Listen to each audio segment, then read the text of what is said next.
어느 분이 당대표가 되고 누가 최고위원이 되든지 우리 모두는 하나로 뭉쳐서 다시 국민 속으로 들어가서 국민들의 신뢰를 회복해야 된다고 생각합니다.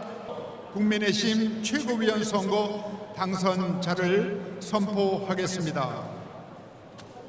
당헌 제27조 27조의 2에 의거하여 최고위원으로 신동욱 후보, 김민수 후보, 양양자 후보, 김재원 후보, 청년 최고위원으로 우재준 후보가 선출되었음을 선포합니다. 개표 결과 최다 득표자의 합산 득표율이 50%를 넘지 않았습니다. 이에 1위 득표자와 2위 득표자 간에 결선 투표를 실시하겠습니다. 결선 후보자는 김문수 후보, 장동혁 후보입니다.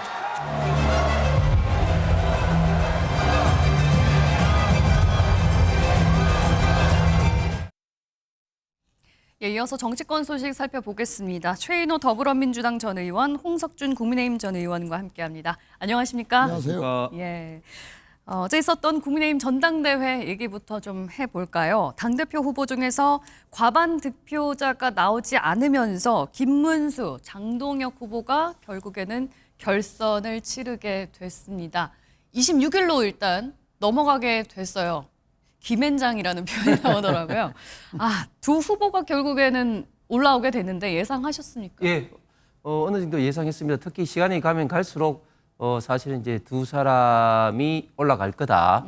왜냐하면 처음 전당대회 시작할 때만 하더라도 김문수 후보가 좀 쉽게 낙성하지 않느냐 하는 그런 어떤 예상이 많았고, 특히 김문수 후보 같은 경우는 이제 지난 어떤 대선 때 또 대선 후보로서도 영향이 그대로 살아있기 때문에 그런 어떤 예상을 했었는데, 전당대회 시간이 가면 갈수록 좀 장동혁 후보 있던 지지율이 가파르게 좀 올라오면서 네. 이제 어느 순간부터는 이제 어떤 한 사람도 과반 이상의 득표를 하지 못할 거다. 결국은 1, 2위가 이제 김문수, 장동혁, 김문수 후보로 결정되지 않느냐 하는 것을 이제 많은 사람들이 좀 예상을 했고, 예상대로 이제 그렇게 됐기 때문에 26일 날 예. 새롭게 이제 다시 투표를 해야 될 것 같습니다.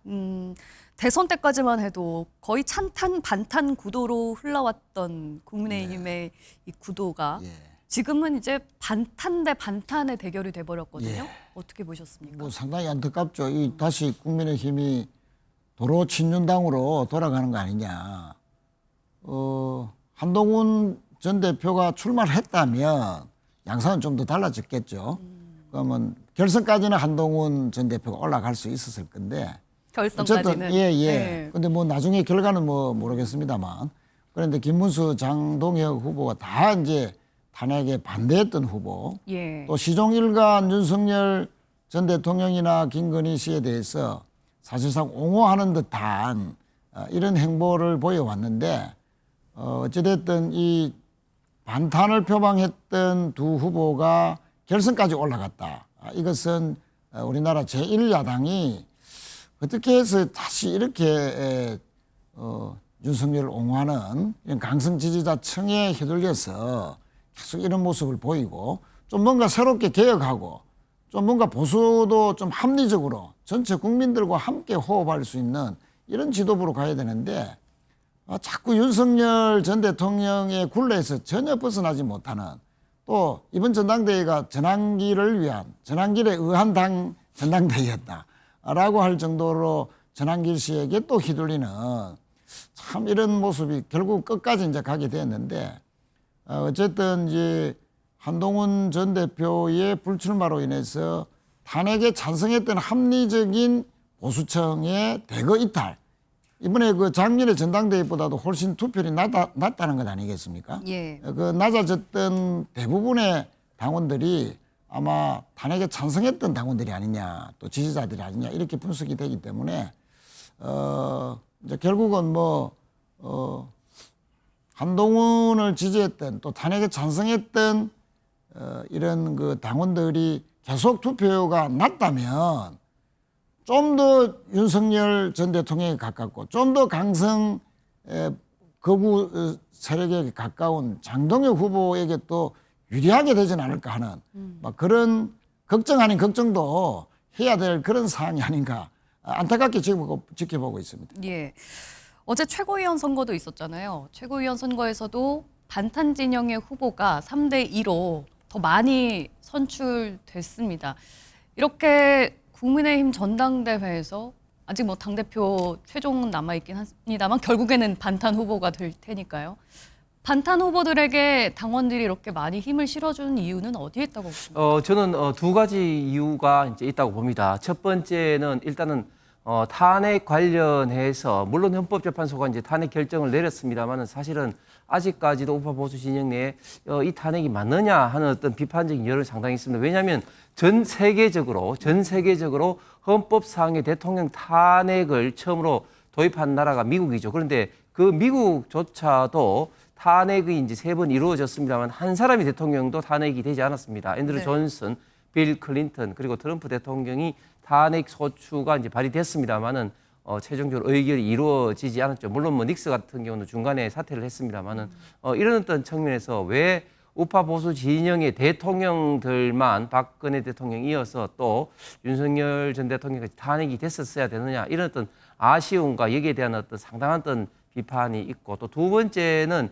지금의 이재명 정권 특히 또 민주당이 하는 것을 보면 정말 우리 지금 대한민국의 미래를 지금 어둡게 하고 있고 특히 민주당 같은 경우 정청래 대표가 어떤 이야기를 했습니까? 정청래 대표는 아직까지도 내란이 진행 중이고 내란 어떤 진압이 우선이기 때문에 악수도 하지 않는다. 이런 어떤 강공 모드를 계속함으로써 특히 이재명 정권은 이제 3대 특검을 중심으로 해서 지금 국민의힘의 어떤 의원들을 지속적으로 좀 조사하고 또 앞으로도 계속해서 이런 어떤 사전 전국에 있기 때문에 과연 이런 어떤 것들에 대한 반발 심리가 굉장히 이제 저변에 깔려서 이런 두 가지가 많은 지지자들과 특히 당원들 입장에서는 탄핵을 어떤 찬성했던 조경태, 안철수 후보보다는 압도적으로 김문수, 장동혁 후보에게 좀 지지세가 몰아갔다. 그럼에도 불구하고 일방적으로 그렇게 또 결정되지 않은 것이 탄핵으로 인해서는 좀 중립 내지는 찬성 쪽에 있는 지금 청년 최고위원 우재준 그리고 양양자 의원 같은 경우는 최고위원으로서 두 사람이나 또 들어갔기 때문에 네. 일방적인 그런 어떤 구도는 당원들도 지금 허용하지 않고 있는 것 같습니다. 네, 알겠습니다.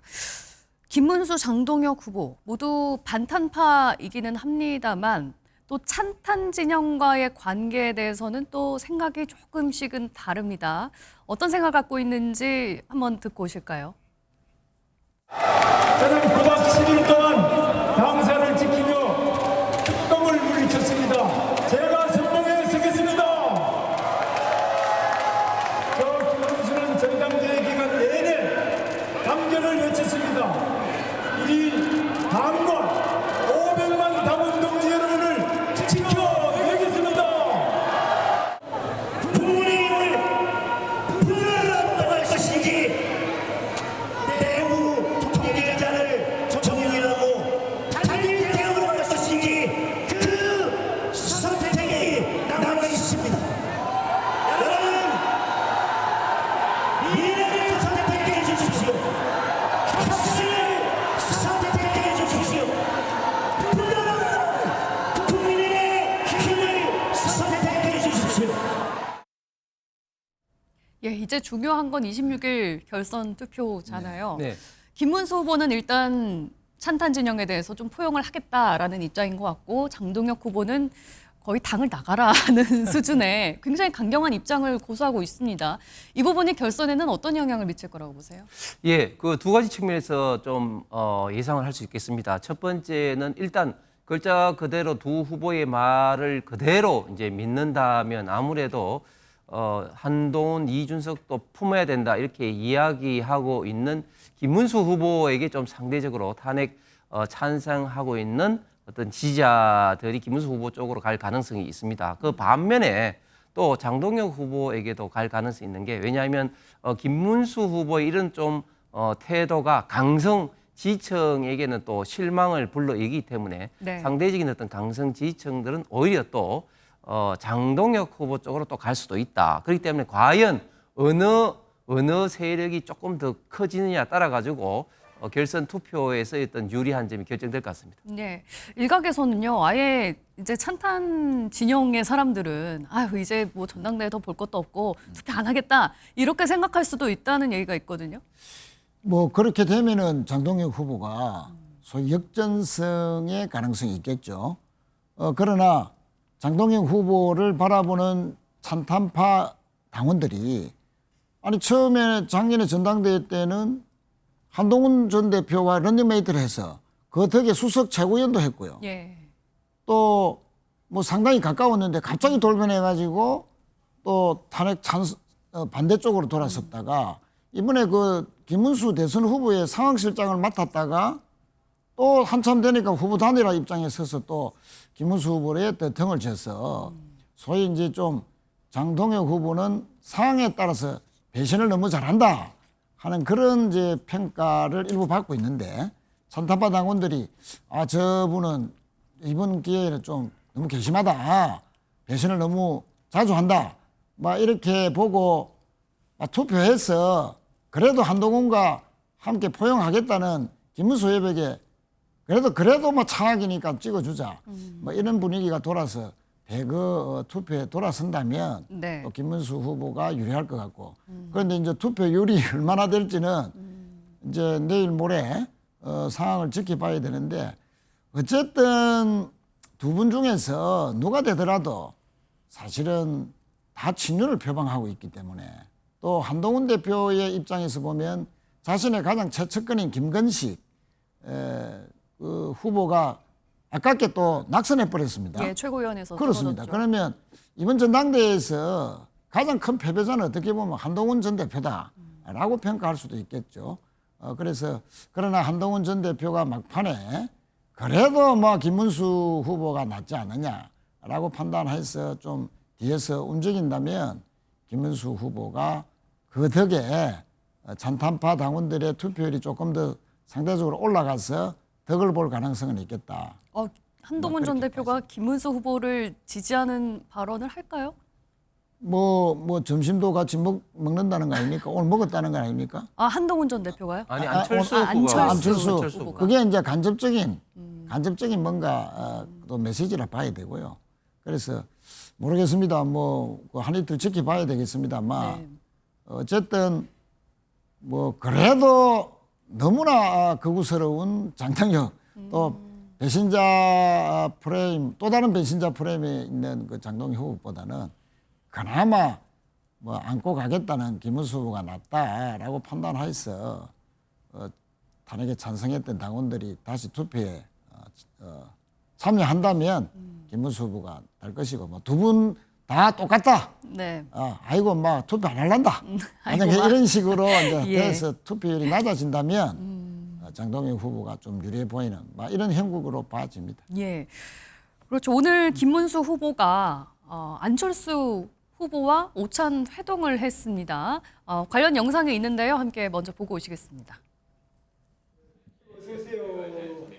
아이고 감사합니다. 아이고 고생 많으셨어요. 아유, 아닙니다. 네. 오늘도 또 TV 토론 하셔야 될 텐데 금방 식사하고 이제 준비하셔야죠. TV 토론도 이제 그런데 이게 뭐 통합을 하죠 그러면은 또 그냥 왜 통합을 하나 또 이렇게 나오고. 뭐 아니 그런 서로 다른 관점으로 하는 게 TV 토론 아니겠습니까? 근데 이게 뭐 크게 다를 것도 없는데 예. 그죠? 좀 이렇게 합쳐지면 좋은데 이게 참 어려워. 굉장히 어려워. 전당대회 관련해서 연대 관련한 그런 거 없으셨어요? 연대는 뭐 안철수 후보가 특별한 뭐 그런 조직을 많이 가지고 있는 건 아니고 그냥 서로 우리가 좋은 대한민국을 만들기 위한 국민의힘 내에서 협력이 필요하다. 본경선 끝나자마자 다음날 회동에 나서신 이유 혹시 여쭤봐도 될까요? 예, 이 회동이 다른 후보를 지지하고자 하는 그런 회동은 아닙니다. 단지 저는 우리 당이 혁신을 해야 된다. 그래서 윤 대통령과의 관계를 절연을 하고 그리고 또 계엄 옹호와도 절연해야 된다. 그 말씀을 드리러 왔습니다. 예. 어제 막 전당대회가 있었고 결선에 오른 사람과 결선에서 떨어진 사람이 오늘 낮에 만나서 식사를 했단 말이에요. 네. 안철수 후보는 뭐 누구를 지지하려고 막 이렇게 만났던 건 아니라고는 하지만 이렇게 두 사람이 만난 모습이 언론에 공개된 것 자체가 또 보여주는 의미가 있지 않겠습니까? 그렇죠. 앵커께서 정확하게 지적하신 것처럼 일단 어제 전당대회에서 떨어진 후보가 같이 결선에 올라온 후보와 만났다는 것은 뭐 명백하게 간접적으로 뭐 지지 의사를 표명하는 것이죠. 네. 뭐 그럼에도 불구하고 그거에 영향이 이제 얼마나 될지 좀 전에 이제 말씀하신 것처럼 결국 지금 떨어진 후보 조경태, 안철수 후보의 지지자들이 얼마만큼 또 결선 투표에 참여할지 뭐 여부는 잘 모르겠습니다. 네. 그럼에도 불구하고 조금 전에 최 의원께서 말씀하신 안철수 후보와 김문수 후보 이렇게 오찬 회동이 간접적인 뭐 한동훈 후보의 어떤 지원이다 이런 어떤 시각은 전혀 맞지 않은 것 같고 한동훈 후보는 아마 절대 움직이지 않을 겁니다. 이번 전당대회에서 한동훈 후보가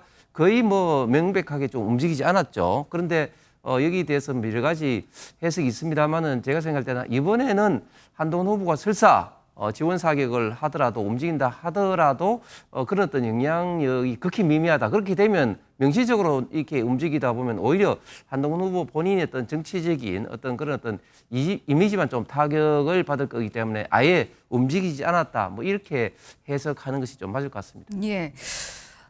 그런가 하면요. 이번 전당대회 기간 내내 국민의힘을 아주 뒤흔들었던 전한길 씨가 또 막판에 변수가 될 수도 있다. 이런 얘기가 나옵니다. 관련 영상 보시고 얘기 이어가겠습니다. 이번 전당대회는 전한길의 영향력이 엄청 커졌다. 전한길의 영향력이 뭐 이번에 국힘 전당대회가 아니라 전한길 전당대회. 그죠? 또 안철수 표현하면 친길계가 되느냐 반길계가 되는 이 정도로 전한길이 이번에 뭐 뉴스에 엄청나게 많이 이렇게 보도가 돼가지고 이슈를 선점했다. 전한길이가 이슈를 선점했다. 이렇게 말씀드리죠. 왜요? 첫 번째 대구 전당대회 때 뭐 배신자 논쟁 때문에 김건식하고 이런 논쟁이 벌어지다가 전한길이 중징계 될 줄 알았는데 경징계로 끝났고, 그죠? 뭐 하여튼 그런 속에서 저와 전한길 뉴스 우리 팀들은 최선을 다했습니다.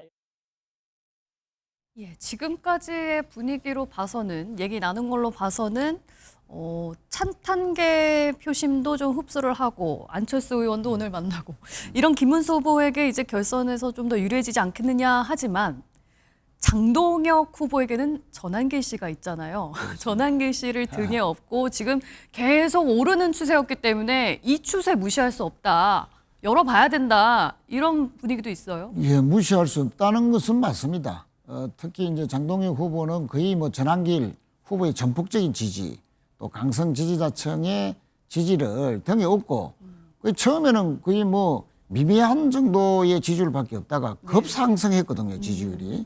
그래서 뭐 역전승을 하느냐 마느냐까지 지금 와서 결선 투표까지 왔는데 그것은 전적으로 전한길 씨로 대표되는 그런 유튜브와 강성 지지자들의 어떤 지지, 전폭적인 지지 때문인데 아까 우리 홍석준 의원님은 한동훈 후보가 뒤에서 안 움직일 것이라 했는데 예. 전한길 씨는 저렇게 앞에서 전면적으로 끝까지 결선 투표에서도 영향력을 행사하고 장동혁 후보 당선을 위해서 힘을 쓸 것인데 만약에 장동혁 후보가 당선이 되면 한동훈 후보의 정치적 입지는 당내에서 상당히 위축될 수밖에 없을 겁니다. 왜냐하면 김건식 지금 화면에 나옵니다만 최측근 후보가 떨어졌을 뿐만 아니고 예.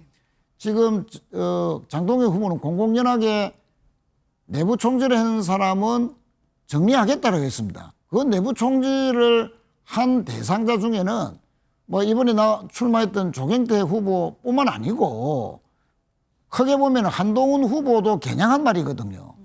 그 왜 탄핵에 찬성했느냐 또는 왜 특검법에 찬성했느냐 이런 식으로 몰고 가기 때문에 장동혁 후보가 만약에 당대표가 된다면 잘못하면 내년 지방선거 때까지 당 안에서 못 버틸 정치적 환경도 있을 수 있다라고 볼 수 있기 때문에 저는 그런 의미에서 본다면 안철수 후보 또 조경태 후보뿐만 아니고 한동훈 전 대표와도 함께 하겠다는 김문수 후보가 그래도 당선되는 것이 대표가 되는 것이 정치적 공간이 좀 더 넓어진다. 그래 판단할 것이기 때문에 저는 그냥 수수방관하지 아니하고 분명히 은근하게라도 김문수 후보에 대한 청면 지원은 분명히 할 것이다. 그게 자신의 정치적인 입지를 위해서 낫겠다라고 판단할 것이다. 저는 그래 보고 있습니다.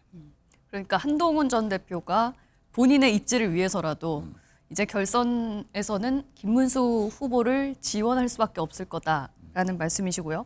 만약에 장동혁 후보가 최종 만약에 당대표가 된다 하면 혹시 이제 지명직 최고위원이 있잖아요. 그 자리에 전한길 씨를 앉힐 수도 있는 거 아니냐라는 얘기가 나오는데 그 가능성은 얼마나 있다고 보세요? 저는 뭐 그런 가능성은 전혀 없다고 봅니다. 전혀 없다? 예, 왜냐하면 지금 전한길 강사가 그 탄핵 국면에서 우파 보수 진영의 빅스피커로 이제 탄생한 건 맞지만 네. 그럼에도 불구하고 지명직 최고위원 이런 어떤 이야기 자체가 어떻게 보면은 좀 당을 좀 너무 좀 가볍게 보는 게 아니냐 그런 어떤 인식이 들면서 그게 장동혁 후보와 당의 이미지에도 그렇게 저는 좋지 않을 거라고 봅니다. 그리고 지금 전한길 강사 같은 경우는 명시적으로 장동혁 후보를 아주 뭐 열성 지지하고 있지는 않습니다.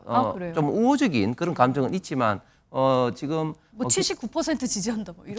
김문수 후보 그 당사에 와서 네. 내가 그 장동혁 후보를 지지한다는 게 그런 이런 의미였다 이런 식으로 해서 김문수 후보도 지지한다는 그런 어떤 뜻도 피력을 했었고 네. 또 그 이후에 또 뭐 약간 또 다른 또 이야기도 했었습니다만 어쨌든 지금 현재 우파 보수 강성 유튜브들이 대체로 뭐 전환기 씨에 떠나서 강성 유튜브들이 대체로 지금 장동혁 후보를 조금 지지하는 뭐 그런 어떤 상황입니다. 전한길 강사도 어떻게 보면 좀 그런 어떤 지금 현재 전체적인 어떤 그런 어떤 측면에 있는 것 같고 그럼에도 불구하고 지금 김문수 후보가 굉장히 또 나름대로 큰 강점이 있는 게 대선 후보뿐만 아니라 2004년도 또 공관위원장으로서 당 관리, 공천을 또 잘한 그런 경험도 있기 때문에 네. 과연 장동혁 후보가 당 대표로서 이렇게 어려운 당의 형국에서 잘 이끌어갈 수 있겠느냐 이런 어떤 경험이 있느냐 이런 어떤 측면에서도 지금 이제 당원들이 바라보면서 종합적인 선택을 하리라고 생각합니다. 예. 이제 뭐 당을 굴리는 건 또 그런 문제고 더 나아가서 어찌 됐든 누가 됐든 강성일 수밖에 없어요. 국민의힘 당 대표는요. 민주당의 입장에서는 또 상대하기 어려운 상황이 되지 않을까 싶은데 민주당도 당대표가 강성으로 좀 분류되고 있고 이렇게 되면 국민의힘도 강성, 민주당도 강성. 앞으로 국회 정국은 어떻게 될까? 글쎄요, 뭐 이제 국민의힘의 태도에 달렸다 봅니다. 뭐 장동혁, 김문수 후보 중에서 어느 분이 될지는 지켜봐야 되겠지만 여야의 극한적인 대치가 예. 계속된다는 것은 결국 민생 정치가 실종되고 예. 또 민생과 관련된 여러 가지 현안들을 자꾸 뒤로 한다는 것밖에 안 되거든요. 그렇다고 해서 절대 다수의 의석을 차지하고 있는 여당이라 하더라도 무조건 또 밀어붙일 수만은 없는 입장인데 자 그러면 자꾸 이제 우리가 우려하는 것이 반탄파 또는 친윤 지도부가 들어섬으로써 자꾸 과거로 회귀해서 계엄을 사실상 옹호한다든지 탄핵 자체가 근본적으로 잘못됐다든지 이런 시각에서 자꾸 이제 강성 지지자 측만 바라보는 정치를 해 나간다면 서로가 너무나 입장이 다른 것이죠.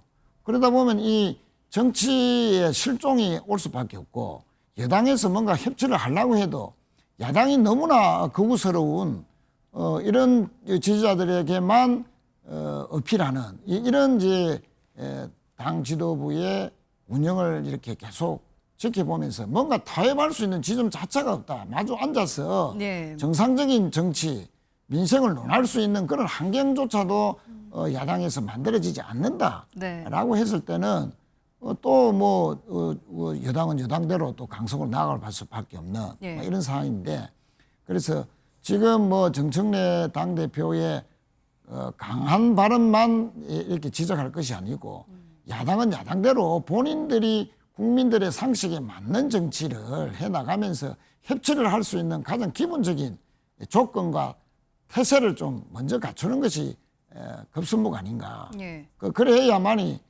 대통령께서도 사실은 뭐 집권하자마자 야당 대표를 국회에서도 초청했고 또 대통령실로 초청해서 오찬까지 같이 했지 않습니까? 대통령은 협치 의지가 확실합니다.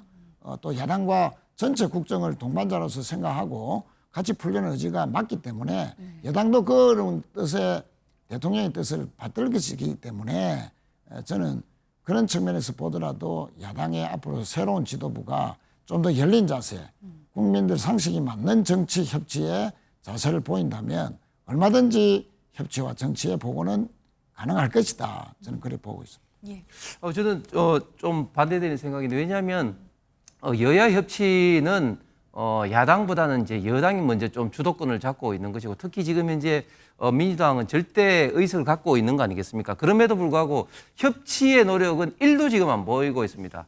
뭐 대통령하고 뭐 밥 안 먹었다고 그게 뭐 협치의 노력을 보이는 겁니까? 지금 보십시오. 일단 입법 폭주를 끊임없이 하고 있습니다. 오늘 지금 이 시간에도 노란봉투법을 지금 강행 처리하기 위해서 지금 하고 있고 좀 필리버스터 진행 중인데 바로 이전에 방송 3법이라든지 입법 폭주를 이렇게 끊임없이 하고 있습니다. 여야 협치를 위해서 국회에서 가장 중요한 게 뭡니까? 가장 중요한 법을 입법을 하는 과정에 있어서 이렇게 다수당의 의석을 이렇게 밀어붙이는 것이 아니라 좀 협의를 통해서 가야 되는데 이렇게 노란봉투법을 강행적으로 하게 되면 결국은 우리 지금 대한민국의 어떤 기업들이 결국은 제대로 경영하거나 투자할 수 없고 우리 대한민국을 떠나갈 수밖에 없다면 우리 미래 세대에게 좋은 일자리가 전부 다 사라지게 되는 거 아닙니까? 그렇기 때문에 지금 이런 어떤 자세는 여야 협치의 기본적인 어떤 그런 생각도 없는 것이다. 또 두 번째, 이런 내란 특검을 비롯해서 3대 특검을 가지고 지속적으로 지금 윤석열 전 대통령 부부가 구속이 되었음에도 불구하고 이제 국민의힘 의원들을 지금 소환하고 있고 수사하고 있고 압수수색을 하고 있는 이런 어떤 과정에서 심지어 당사에 난입을 해서 당원 명부까지도 지금 압수수색하려는 이런 어떤 태도를 보이고 더 나아가서는 또 위원 정당 뭐 해산 운운하는 이런 어떤 발언들을 스스럼없이 하고 있는데 이게 과연 협치가 되겠습니까? 그래서 협치를 하려고 하면 여당의 기본적인 생각부터 바뀌어야지 실질적인 그런 어떤 협치가 될 거라고 생각합니다. 예. 야당이 잘해야 된다. 여당이 먼저 손을 내밀어야 된다. 벌써부터 좀 협치가 쉽지는 않아 보일 것 같습니다. 다음 얘기를 좀 해보도록 하겠습니다. 이재명 대통령의 국정 지지율이 2주 연속 하락하면서 결국에 56%를 기록했다는 여론조사 결과가 나왔습니다. 부정평가 이후로는 특별 사면이 가장 많이 꼽혔는데요. 아무래도 조국 전 대표의 사면 여파가 큰 거라고 봐야겠죠. 예, 아무래도 뭐 각종 여론조사에서 조국 전 대표에 대한 사면 등이 가장 큰 지지율 하락의 이유로 꼽히고 있습니다. 뭐 그거는 부정할 수 없는 것 같고요. 뭐 상당히 안타깝습니다. 대통령께서는 여러 가지 부담에도 불구하고 이왕 뭐 이번 연말에 할 바에야 그러나 조금 더 일찍 하는 것이 국민 통합을 위해서 좋은 건 아니겠는가. 다소 부담스럽더라도 빨리 하자 하는 그런 결단을 내렸는데 사실 우상호 정무수석도 이야기했지만 생각보다 너무 많이 지지율이 하락을 해서 아마 대통령께서도 좀 놀라지 않겠는가 막 그런 생각까지 듭니다. 이 정도로 빠질 거라고는 예상 못했을 거라고. 뭐 어느 정도 뭐 지금 화면에도 나옵니다만 한 4-5%는 빠질 거라고 생각했다는데. 4-5% 정도 하락을 한다는데 사실은 그보다도 몇 이렇게까지 퍼센트 더 빠졌죠. 빠졌죠. 그러니까 2주일 사이에 뭐 7%, 8% 빠졌다는 것은 실제 민심에서는 상당히 안 좋다는 겁니다. 그 정도로 돼야 7, 8% 이상이 빠지기 때문에 그런 측면에서는 상당히 많이 안타까운 지금 시간을 지나고 있는데 예. 어쨌든 이제 대통령께서는 그런 결단을 한 것이고 그러나 가장 주목받고 있는 조국 전 대표께서 사실 거침없는 행보를 연일 지금 이어서 하고 있습니다. 사실 저도 지지난주에 이 자리에 나와서 사면을 예측하면서도 당분간 한두 달 정도는 좀 비공개 행보를 좀 많이 하고 오히려 지지자들이나 또는 또 반대나 또는 우려스럽게 바라봤던 그런 유권자들도 좀 만나서 좀 여러 가지로 좀 뭡니까 로키의 행보를 좀 하면서 나중에 정기국회가 끝난 이후에 전면적으로 복귀하지 않겠나 이래 봤는데 사실 저도 놀랄 정도로 막 연일 계속되는 그런 행보를 강폭 행보를 거침없이 하고 있다. 이런 것들이 앞으로도 계속될 것으로 보여서 솔직히 더 이제 조금 불안한 측면도 있습니다. 그런 측면에서 당 내외에서 상당히 지금 사면을 촉구했던 의원들조차도 아주 노골적으로 좀 자숙해야 된다 하는 그런 말을 하고 있는데 예. 사실은 조국 전 대표의 이런 그 강폭 행보라는 것이 결국은 호남의 민심을 상당히 의식한 벌써부터 내년 지방선거에서 호남에서 좀 더 선명성을 보여서 호남에서의 큰 지방선거의 성과를 좀 계산하면서 하는 그런 행보가 아니냐. 그런 측면에서 물론 뭐 당의 전 대표고 또 앞으로 당의 대표로 복귀할 것이 확실한 분이 뭐 선거를 의식해서 특정 지역에 열심히 한다고 해서 무조건 비난할 것은 아니지만 그러나 정치는 맹분입니다. 네. 그 맹분이라는 것은 전국적인 국민들을 향해서 어떤 그 근거 있는 맹분을 가지고 그렇게 차곡차곡 해야지 만약에 이제 제 분석대로 내년 지방선거에서 호남의 정치 정서에 기대는 것만 중심으로 간다면 그럼 서울의 민심은 영남의 민심은 그러면 도외시하는 것이냐. 그럼 거기서 선거를 치룰 사람들은 앞으로 그러면 어떻게 해야 될 것인가. 라는 벌써부터의 우려 섞인 목소리가 분명히 나오고 있다는 것도 조국 전 대표는 좀 귀담아 들을 필요가 있고 그런 네. 측면에서 조금은 더 신중한 행보, 로키 행보가 좀 요청되는 시기다. 예. 그렇게 말씀드리겠습니다. 그런데요, 궁금한 건 대통령실에서는 지지율이 빠질 거를 예상을 하면서까지도 이렇게 사면을 강행한 이유. 어차피 이제 임기 내에 해야 할 거 초반에 하려고 마음을 먹었기 때문이다라고 말씀을 하셨는데 안 하면 되는 거 아니에요? 왜 조국 사면에 대해서 정부에서는 거의 숙제처럼 여기고 있던 거예요? 물론 뭐 여건의 요구도 있었지만 사실 송원석 원내대표는 또 문자 주고받는 뭐 여러 정치인들에 대한 그 야당 대표로서 사면해 달라고 또 요청도 있었습니다. 예. 그거는 뭐 꼭 여건만의 요청이 있었다기보다는 야권의 요청도 분명히 있는 것이라는 점을 상기시켜 드리고 싶고요. 그렇지만 사실 이례적으로 집권 초기에 두세 달 만에 정치인을 사면에 포함시킨 것은 사실은 이례적인 것은 맞습니다.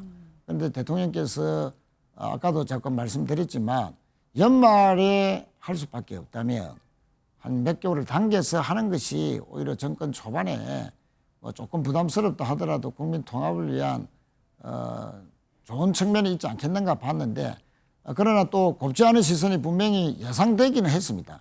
그러나 예상보다 지지율이 더 많이 이제 하락을 함으로써 우리 범여권 전체가 이번 계기로 해서 정권 초반에 좋은 면도 많았지만 그러나 뭐 인사 논란이라든지 또 주식 양도세의 강화라든지 또 이춘석 전 의원의 사태라든지 뭐 이런 자꾸 누적되어 왔던 부분이 이렇게 또 포함해서 하락된 면도 있기 때문에 네. 이제 한미 정상회담에서 돌아오시면 대통령과 여당 모든 법여권 전체가 심기일전해서 오히려 국민들의 민생을 중심으로 한 그런 정책과 행보들을 전면에 세워야 될 때가 아닌가 네. 뭐 그렇게 생각합니다. 송원석 국민의힘 비대위원장은요, 대통령 지지율에 대해서 이렇게 얘기를 했습니다. 지금 지지율이 50%대 나오는 거는 허니문 기간이 끝났기 때문이다. 이 말은 물론 조국 사면 여파도 있겠습니다만은 이제 허니문이 끝났으면 앞으로 지지율은 더 이상 오르지 못하고 계속 떨어질 수밖에 없는 거 아니냐로 들리거든요. 예, 그럴 수밖에 없죠. 왜냐하면 뭐 조금 전에 화면에서 본 것은 이제 그 갤럽의 여론조사입니다. 리얼미터 여론조사에는 51% 나왔죠. 네. 그렇기 때문에 앞으로 이런 어떤 하락 추세는 계속해서 더 강화될 수밖에 없고 조금 전에 말씀하신 것처럼 이게 두세 달밖에 안 됐는데 이렇게 그 집권 여당 대통령의 지지율이 이렇게 수직 낙하하는 경우도 상당히 좀 이례적입니다. 조금 전에 조국 그 사면만 이야기했는데 저는 기본적으로 그거는 하나의 어떤 이유이고 가장 중요한 게 몇 가지가 있다고 봅니다. 첫 번째는 지금 관세 협상이라든지 또 대주주 관련된 기준이라든지 이런 걸 둘러싸고 지금 이제 정권의 좀 무능함이 좀 그대로 좀 드러났다. 그다음에 또 그 강선호 의원의 어떤 갑질 어떤 그런 공방 비판도 많았습니다만 끊임없이 지금 장관 어떤 후보자들이 어떤 그런 과거의 어떤 발언들 이번에는 최교진 교육부 장관이 그 정의 대통령 서거를 뭐 탕탕젤로 하자는 등 등등등 교육자로서는 도저히 입에 담을 수 없는 그런 것들이 계속해서 나오고 있고 그리고 조국 사면만 하더라도 사실은 이런 것을 누구나 사실은 예측을 하고 있었죠. 조국 전 대표가 뭐 조용히 있을 사람이 아니죠. 계속해서 활발한 활동을 하리라고 누구도 뭐 다 예측할 수 있음에도 불구하고 사면하는 것은 지나친 어떤 정권 초에 좀 지지율의 어떤 자만심에 좀 빠진 게 아니냐 그런 어떤 생각이 듭니다. 그런데 앞으로 이런 어떤 이슈들이 계속해서 있을 수밖에 없는 지속될 수밖에 없는 이슈인 게 계속 조국 전 대표와 조국 혁신당의 어떤 활동도 계속해서 열심히 하다 보면 이런 어떤 부분에 대해서 안 좋은 시각을 갖고 있는 국민들의 어떤 지지율은 빠질 수밖에 없고 또 언론의 스포트라이트가 상대적으로 조국 전 대표에게 가면서 상대적으로 좀 민주당의 어떤 관심도가 더 떨어질 수밖에 없다. 또 관세 협상만 하더라도 지금 이재명 대통령이 미국을 이제 방문합니다만은 이번에 이제 방위비라든지 관세 협상이 굉장히 좀 어려운 어떤 그런 과제입니다. 그런 어떤 상황이고 지금은 경제 그 상황도 경제 성장도 뭐 지금 1.8%에서 대폭 낮추어서 0.9% 있던 경제 성장을 예측하고 있는데 이런 어떤 모든 어떤 이슈들이 지금 이재명 정부와 민주당에는 다 악재로 작용할 수밖에 없는 그런 좀 상황이기 때문에 앞으로 좀 지지율 하락은 아마 추세적으로 계속해서 움직일 것 같습니다. 예. 민주당에서는 조국 전 대표의 사면을 초반에 많이 요구를 하다가 요새는 그런 광폭적인 행보에 대해서 좀 불편한 목소리들이 많이 나오고 있잖아요. 최인호 의원님도 앞에서 말씀을 하신 것처럼 이게 사실은 요새 워낙 이제 조국 전 대표에 대해서 행보가 주목을 받다 보니까 내년에 지방선거가 있는데 결국에는 이제 또 경쟁 상대가 될 거고 이 부분이 약간 좀 민주당에서는 불편한 게 아닌가 싶기도 한데. 그렇습니다. 뭐 어쨌든 정당은 지지율로 먹고 사는 조직 아니겠습니까? 네. 그것도 정권 초반기에 지지율이 뭐 2주 사이에 그럼 8% 이상 빠졌다는 것은 네. 상당히 그 우려할 만한 일이라고 생각 안 할 수가 없죠. 그런 측면에서 아무래도 그 민심에 민감한 국회의원들이 이런저런 이제 말씀을 하시고 특히 이제 사면을 촉구했던 강덕구 의원조차도 조국 전 대표의 좀 자숙을 좀 바라는 그런 좀 강한 멘트를 냈는데 네. 어쨌든 저희들이 뭐 조국 전 대표만의 문제라고 보지 말고 3개월 이제 두 달에서 3개월째로 넘어가는 이 국면에서 어쨌든 한미 정상회담의 성과를 안고 대통령이 돌아오실 때를 모멘텀으로 해서 뭐 민주당 조국 혁신당 그리고 모든 범여권 세력이 다시 심기일전해서 오로지 민생 중심으로 모든 것을 풀고 성과를 낸다. 그것으로 승부를 한다 하는 그런 각오로 해서 다시 체제를 잘 정비하고 심기일전하는 그런 모습이 절실할 때다 그렇게 생각합니다. 알겠습니다.